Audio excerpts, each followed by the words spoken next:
ঘাটালে ঝুমি নদীর পার থেকে অবাধে মাটি আর বালি চুরি হচ্ছে। কারা করছে? বিজেপির অভিযোগ, স্থানীয় তৃণমূল প্রত্যক্ষভাবে জড়িত, আর তৃণমূল তা কোনো মতেই মানছে না।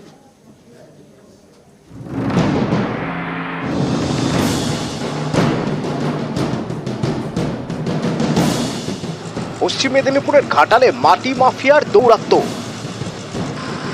দিনে দুপুরে ঝুমি নদীর ধার থেকে দেদার মাটি বালি চুরি, পাচার হয়ে যাচ্ছে ট্রাক্টরে। এ নিয়ে রাজনৈতিক চর্চাও তুঙ্গে।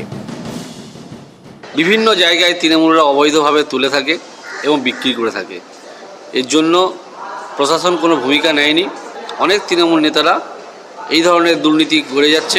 এলাকার মানুষ কমপ্লেন করছে, প্রশাসন কোনো ব্যবস্থা নেয়নি। আমরা কোনোদিন এই সমস্ত কাজে মদত দিই না। কোথাও যদি জেনে থাকেন কেউ বালি তুলছে, কোথাও স্টোর করে রাখছে, ইমিডিয়েট প্রশাসনকে জানান, এসডিওকে জানান, বিডিওকে জানান, ওসিকে জানান। 5 ঘন্টার মধ্যে ব্যবস্থা গ্রহণ করে তাকে জেলে পোরা হবে। পশ্চিম মেদিনীপুরের ঘাটালের সিংহপুর গা ঘেঁষে বয়ে গিয়েছে ঝুমি নদী। এই ঝুমির পাড়ের মাটি ও বালিতেই নজর। দিনে দুপুরে এভাবেই আর্থ মুভার দিয়ে মাটি কিংবা বালি তুলে পাচার। এটা নদী বাঁধ, নদীর খাস জায়গা। কারা কাটছে মাটি? মাটির লোক। এই বাড়ি ঘরগুলো তো আপনাদের ধসে যেতে পারে পরে বন্যার সময়, বারণ করেননি আপনারা? বারণ করলে শুনবে কারো কথা? স্থানীয়দের দাবি, আগে এমনটা হতো না। বেশ কিছুদিন ধরে শুরু হয়েছে দৌরাত্ম্য।